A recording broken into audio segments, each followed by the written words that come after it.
Hi, I am Ronnie from Orange Belly Express, and I'm just putting out a public statement about um, our relationship with Nomadic Fanatic, Eric Jacobs Holding. Um, he legally goes by Eric Bartholomew James or Eric Bartholomew Jacobs now. Sorry, brain fart. That's what happens when you legally change your name so that you can get away from your criminal history. Um, we had been starting to build out a shuttle bus for us to travel with. I have multiple health issues now from having had cancer 3 times. I am one of them, which is lymphedema, which has caused me to blow up like a balloon. um, I used to be an avid hiker. I played soccer. I was a varsity cheerleader, and now I've got this body due to so much damage from cancer and steroids, and it's a long history. But if you see people with lymphedema or massive swelling in their lower abdomen and in their legs, don't think that they're obese, because we're finding out that a lot of people have what's called lymphedema or a lip edema, and it's an issue with your vascular system. My vascular system was damaged multiple times from both radiation, external and internal, from cancer, and I had 19 surgeries due to cancer where lymph nodes were damaged, multiple areas. So I now have quite a belly on me and swelling in my lower legs, well, in my thighs mostly, and I look like a frickin' Humpty Dumpty now. And I had to apologize to a lot of friends I used to make fun of for being heavy when I wasn't. Now I am, and there's nothing I can do about it. I'm under treatment, but there's no cure for it, only treatment. And it's landed me in a wheelchair because of the damage done to my back and such. So I can walk, I just can't walk long distances. So if you see me out in public, I'll probably be in a wheelchair. So yeah. Anyways, we were in a video on Eric's channel at Game Terminal in Nashville, Tennessee. We had been friends with Eric prior to that online, just on Patreon, just whatever. We had followed his channel for many years. We had followed him and a number of other nomads. We're kind of intrigued by the lifestyle, didn't know if we wanted to go full into it or not. We were thinking about putting a YouTube channel up, even though I really suck at this kind of thing, just for friends and family and stuff like that, to kind of keep track of where we were and what was going on. We weren't looking to monetize or make money off of it or anything. We just thought it would be fun. We have other ways of making income, and by then my husband would have been on disability. I'm not on disability. I can't be on disability. I had too many missed work quarters, according to my lawyer. My first lawyer filed for disability, and he screwed up my case really bad. By the time we went to refile and everything, I had been off work for too long to get SSDI anymore, because I had worked for 501c3s for a number of years, so those quarters didn't count. So even though I was working full time, I didn't get credit for it. So I have zero income myself. And if my husband has to go off on disability or whatever, then we would have to live off of his disability alone. So we were looking for alternative ways to try to afford to live. It's just the prices of everything have gotten so much worse, and we don't have much family, so it's not like we could go halves in on a house or a farm or anything like that.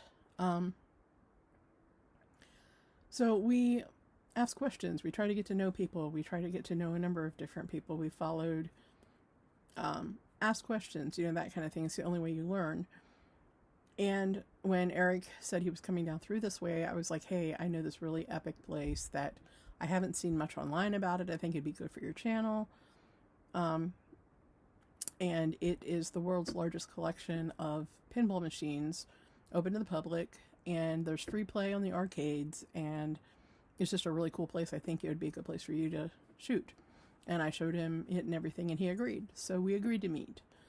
I was hoping to have met him on a Friday or Saturday when the food and other things were open. He ended up coming through on a Sunday, so we didn't really have... We had a hard time finding a place to eat afterwards, and it was pretty much empty when we were there, which was probably better for his shooting, but it kind of missed the total vibe of the place. It's a really cool place, and it has a lot of outdoor play area. Anyways, go check out Game Terminal in Nashville, Tennessee if you get a chance. It's a pretty cool place. But anyways, I'm not paid for them or sponsored by them. I just think it's a cool place. Anyways, after that, friended him on Facebook. He friended me, we became friends on Facebook. Yes, he does have a Facebook account, despite what he says. It's a personal Facebook account. He uses it with his family, his friends, and he uses it to sell stuff on Marketplace. So, he makes additional money by stuff that, he's given or whatever, and then just sells it as he's not using it anymore. If he gets bored with it, he sells it, which a lot of us do. I hate selling on Marketplace, but that's another story. But he does have a Facebook account. So, lie number one. I didn't know that he was telling people that he didn't have a Facebook account. Stop lying, Eric. Really? Anyways, he has a Facebook account. And I talked to him for years, over a year at least, on his messages back and forth, just about everything, crap he was going through, stuff that wasn't public. I'm the kind of person that you can usually tell me anything and it doesn't go public. I'm a very good keeper of secrets, generally, unless you're defrauding people or you are abusing and lying to people, then game over. I know a lot of things about a lot of people from the years I spent many years in ministry positions, even on staff at a church. And I'm always have been of the belief that anybody can be redeemed. And I always try to give people the benefit of the doubt. I'd like to be given the benefit of the doubt, wouldn't you? That's always been kind of my mindset, but I've realized a couple years ago I was diagnosed with Asperger's, and realized that I'm kind of gullible. I have a really hard time with certain kinds of personalities in people and situations. I can't read people very well. I can't read situations very well. People can't read me. Like, I come off odd to them, or my mannerisms are odd, or I don't do eye contact. That's a huge autism thing. I hate eye contact. That's why I have a hard time even looking at a camera.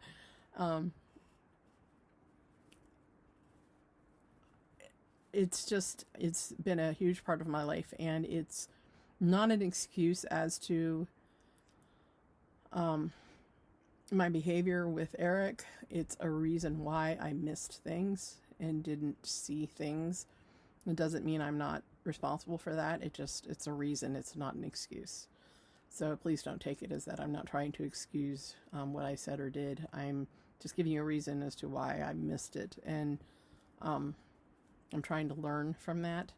It's been a hard realization the past few years that the problems that I had in my life, not understanding people, and often not understanding a situation, and then a situation would blow up and I would be sitting there like, what just happened? Was because I was autistic and I didn't see the flags and such coming. And that's kind of what happened here, I think, in a way. I didn't, and I don't really, I do now. I'm reading more and more and watching more and more, but I never really followed like gossip channels or people like Blind Views or anyone like that. That's not, I'm not a like a mocking kind of person. I think it's kind of funny when it's truthful. Even Jesus mocked people. And a lot of people are like, well, that's not Christian of you. Jesus mocked the Pharisees big time for being Pharisees in some of their behaviors. And it's an effective tool to get your point across sometimes. It's not always done out of an evil heart. It's sometimes just done out of a way to reflect back to somebody how utterly stupid something is. But I never caught myself up in those channels. I never did. Eric would go off on a rant and a rave about something, and I would go watch it. And then it seemed to me like he was being bullied a lot. As somebody who's been bullied a lot, that's the point of view I was coming from. And I sided with him because it's what it seemed like to me at the time. But I didn't do my research 100%. Part of it out of not wanting to believe ill of somebody, and part of it out of I just didn't have time. I have a life. I have other things. I have other things I'm trying to learn. So I tend to watch YouTube at 1.5 or 2 speed just to get through videos so that I can absorb more information, just so I can get that stuff done and learn that stuff so that I have time for other things in my life. When I was running a business and everything, I had teenagers in my home once or twice a week. I had work for the business. I had a house to take care of and my husband to take care of and that kind of thing. And being disabled too, I have less spoons to give. For those of you that are spoonies know what that means. I have less spoons than the average person. Like most average people have 10 to 12 hours where they can be effective and get things done. After I go through treatments during the day, and depending upon how my body's treating me that day, I might have 4 or 5. So it limited a lot of things. Again, not an excuse or reason why I didn't dive into things. And I didn't do my research. I was just trying to be a good friend. And that didn't work out real well, did it? I guess it was, I don't remember the exact date. It was last week sometime. Days. I also have time blindness, so I have to like go back and actually look at actual dates.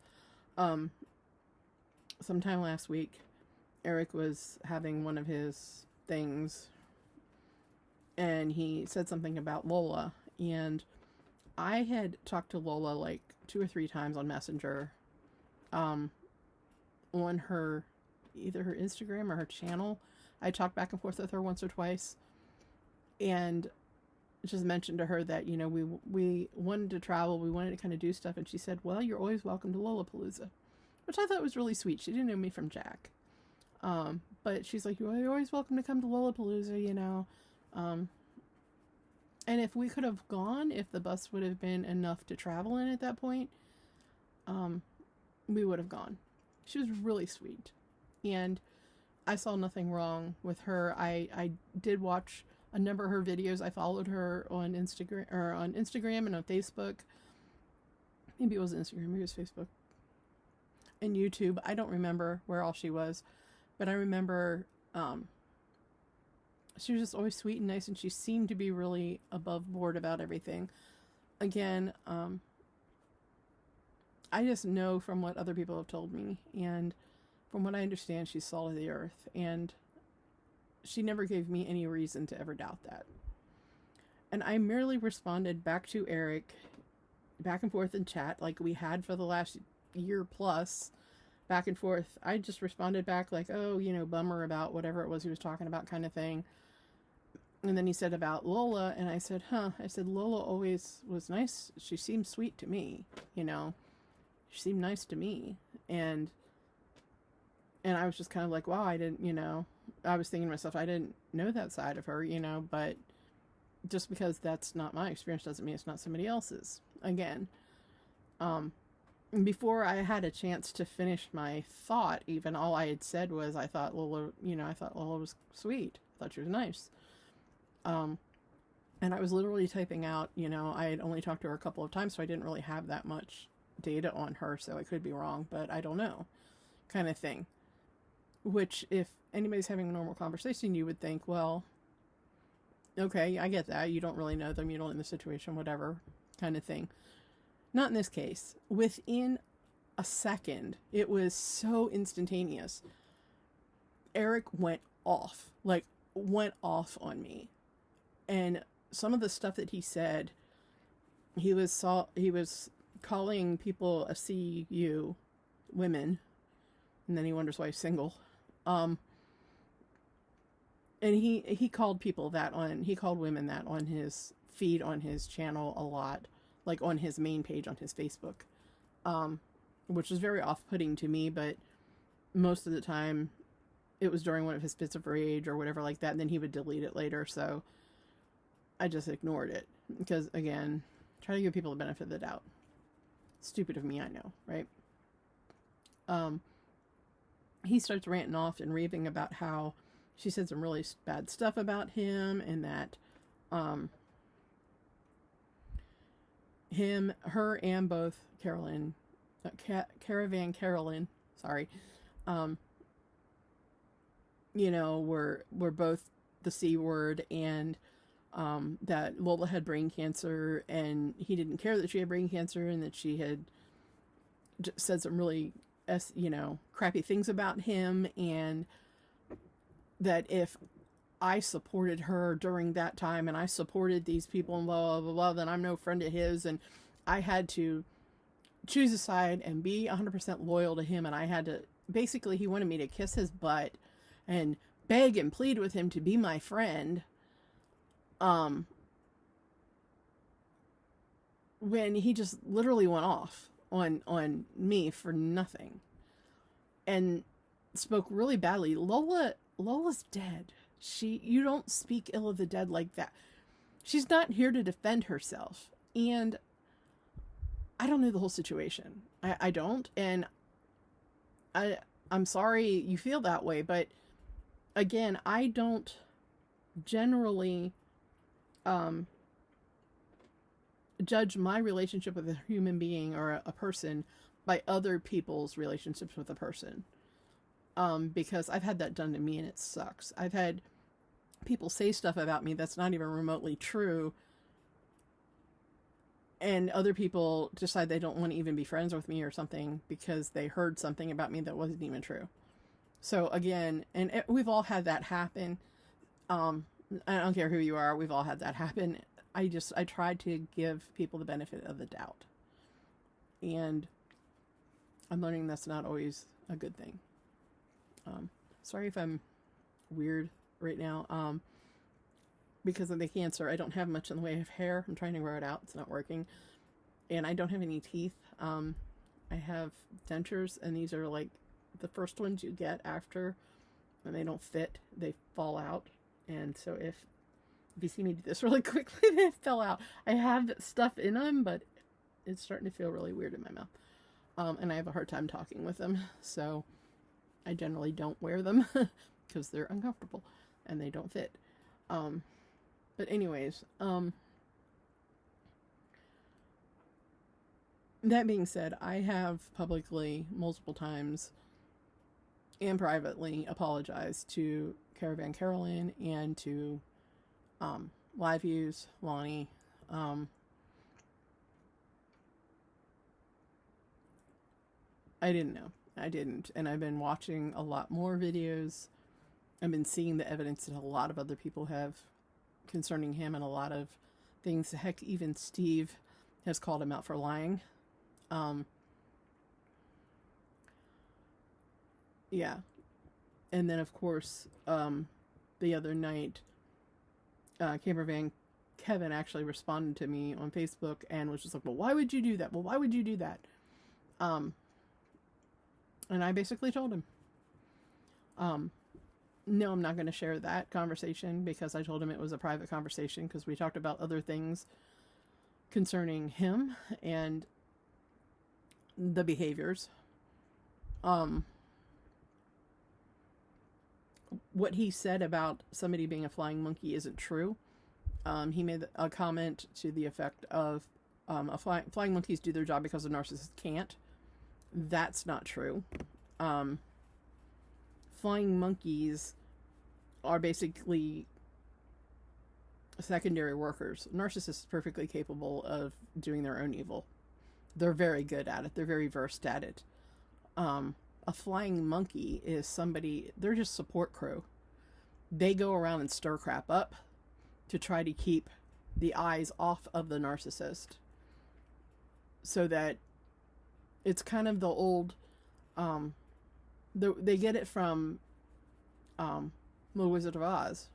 The flying monkeys went and did the bidding of the evil witch. And the entire time, everything was being controlled by the man behind the curtain. Don't look behind the curtain. The flying monkeys are there to distract. They're there to pull view off of, and they're there to support and maintain and keep the people around them busy looking at other things so that the truth isn't seen. That's what flying monkeys do. They also will disregard and slander and everything else for the narcissist, so the narcissist doesn't have to. Again, that doesn't mean the narcissist can't, because he is. The first thing a narcissist will do is try to turn everybody against you, against the person saying something.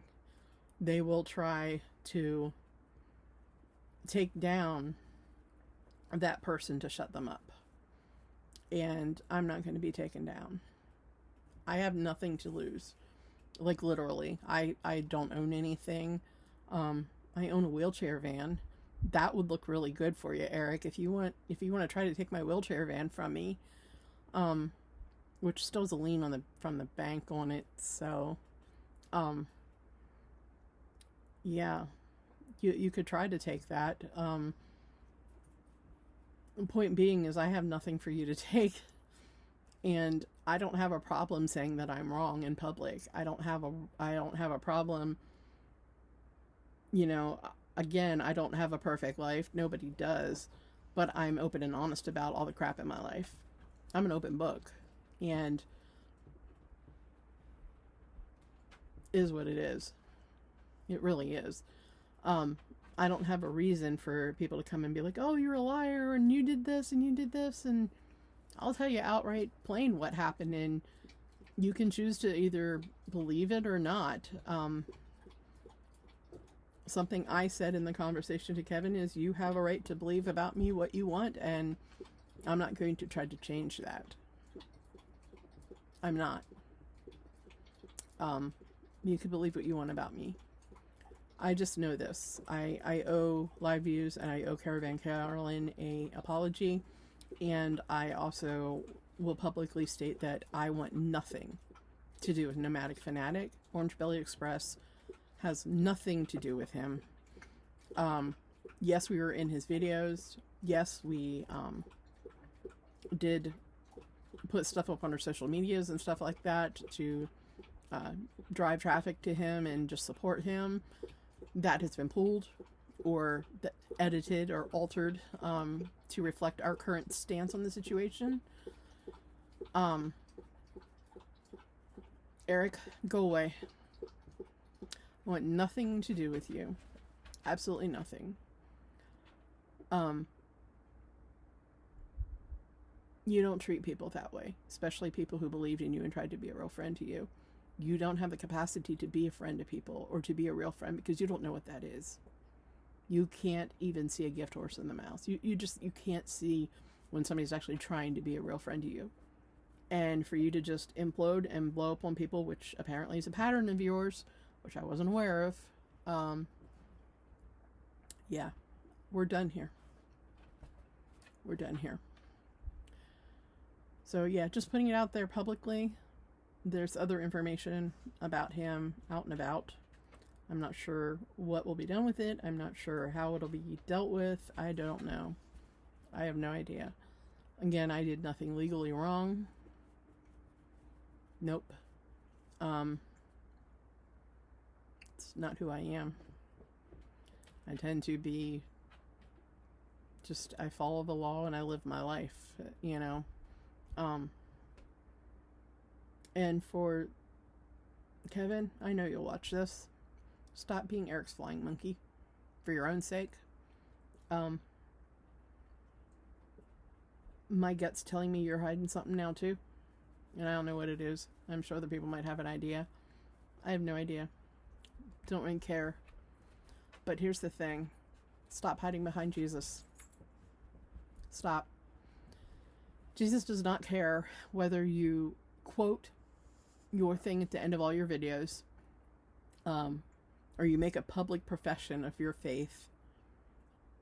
If you really look at the true Christ and you look at the true Bible and not what a lot of churches are being taught anymore, there are very few purely Christian churches around anymore.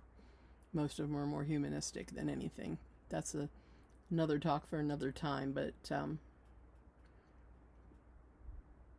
the American church isn't what it once was.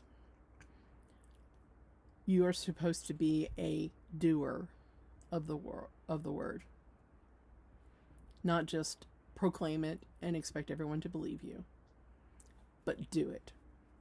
That means if you see something going wrong and you do nothing about it, that's sin. That's wrong. I can't live with that. And that's what this video is about. If I see something going wrong and I do nothing about it, I'm as bad as the person perpetuating it. That's a big part of what's wrong with our society. Oh, it's not my problem. Look the other way. It's all of our problems. You've seen this perpetuate. Multiple times you've said to me, well, I've known him for this long and he's always been good to me. Are your eyes so closed that you don't see what he's done to people around you? To multiple other people? Are you okay with him victimizing other people? Are you okay supporting and propping up a man that hurts people intentionally? What does that say about you? I really hope and pray that your mentor, Bill, is in heaven, and I pray to God that your eyes are opened and you become the man that you need to be. I think there's a part of you that really wants that. If that means paying for things in your past, suck it up and pay for them. That's the only way you're going to be right with men, and it's the only way you're going to be right with God. Eric, you have my phone number. If you give me a real deal apology and I see a change of behavior, I'm not going to expect either, honestly. But if I see a real deal change in behavior, a real apology, not just something for your YouTube channel, but an apology where you make things right with Angela, you pay people what you owe them, you come clean on a lot of the BS that has been going on that people have been calling you on for years,